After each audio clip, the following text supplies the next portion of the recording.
Hi, this is Gina Harden with Liberty Grows. So I just wanted to share with you a little bit more about the book I mentioned previously, the Church Polity of the Pilgrims, and just read some of the highlights in here so you can get an idea of why I think it's so great. So with the first thing I have highlighted here on page 6, it says they came hither to escape ecclesiastical despotism. You know, we think about the persecutions and the suffering that the Pilgrims were enduring in Europe and England, and obviously fleeing England, going to Holland before they came here to America. And we think about the persecution from the state, but sometimes we forget how the state and church were intertwined. And it says they were fleeing, escaping ecclesiastical despotism. And what happened back then was there was a separation, which still exists to a degree today, a separation between clergy and laymen, and that the clergy felt that they were above or superior to the others in the church, and that they could have authority and control over the members of the church, which really violates the principle of equality and our understanding that all men are created equal, that a minister doesn't have authority over the people in a congregation. The Bible says that Jesus said he gave us authority over demons, not over people. And and so they were fleeing that. They believed that all members of the church were equal, and um, and that's really important for us to remember today, because unfortunately it has been forgotten in many American churches today.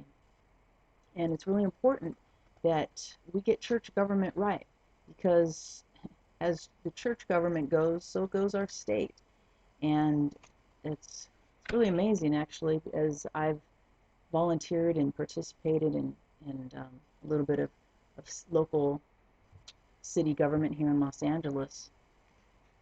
I've actually seen some good things that our city is doing, and some things where when you go to City Hall, you actually have more freedom than in some churches in America.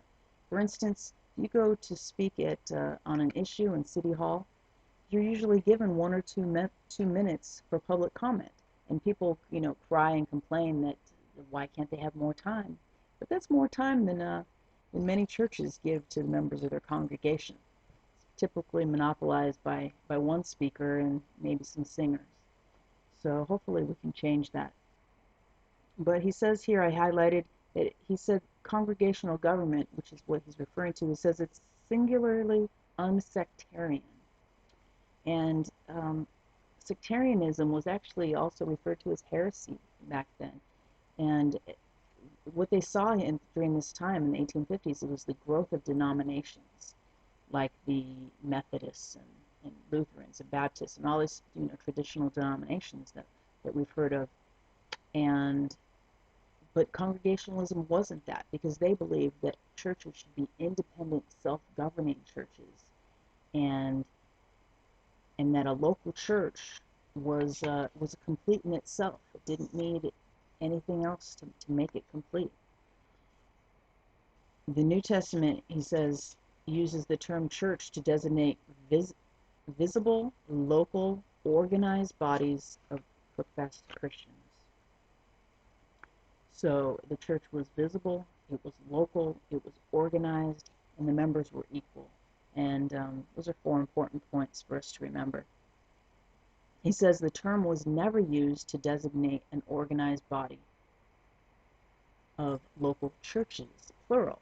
A local church was one church. They never called a church a group of several churches with some, bishop or somebody that ruled over many churches.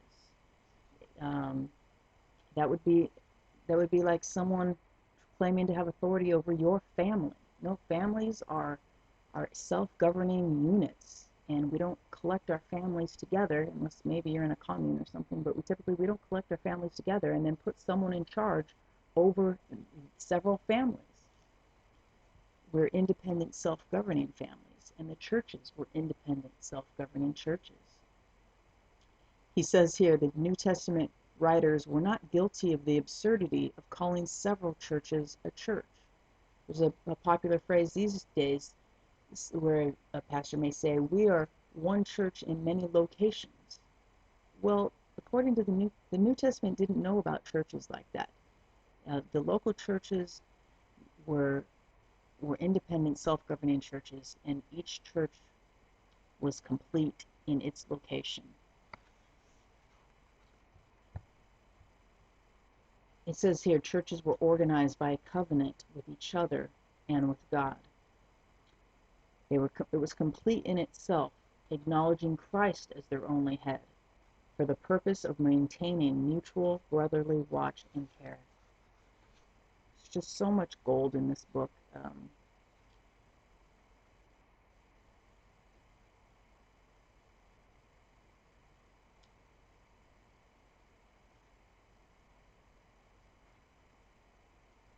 It's interesting. He goes in to talk about democracy in the church, which could be a controversial subject and something you don't see in many churches today.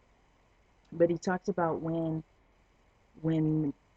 they needed to replace Judas and replace the apostle, and they ended up choosing Matthias. But how did that happen? It says, acting as a purely democratic body, they gave forth their lots, and we tend to forget that this was a democratic process there. Again, when they were choosing the deacons, the 7 deacons, the election was made as before by the whole body of believers. So it wasn't one man who did the choosing or the appointing, but it was the whole body of believers. The entire church came and chose the deacons. So there's so much more in here.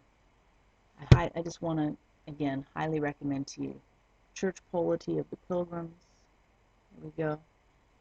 And if you enjoyed this video, I hope you'll like it, share it with your friends, and subscribe to join me next time right here where liberty grows.